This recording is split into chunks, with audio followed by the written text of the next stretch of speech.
નમસ્કાર. નીતિન પટેલે કર્યો ગંભીર હાહાકાર. મહેસાણા બેઠક હજી સુધી જાહેર ના થઈ એટલે મને વિચાર આવ્યો કે મહેસાણામાં ઉમેદવાર નક્કી ના થતા વિલંબના થઈ છે.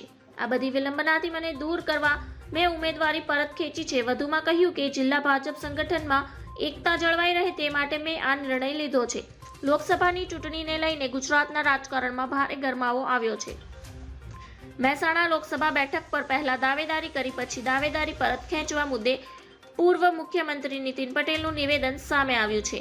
તેમણે કહ્યું કે ઉમેદવારોના નામનું પ્રથમ લિસ્ટમાં જાહેર કરાયું છે, જેમાં 15 નામો ગુજરાતની બેઠકના છે, જ્યારે અન્ય બેઠકો પર ઉમેદવારોના નામની જાહેરાત કરવાનું બાકી છે.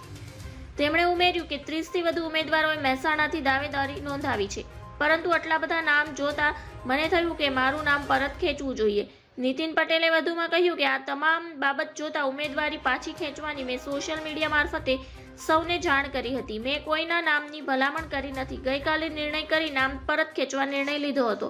ધન્યવાદ. જય હિન્દ.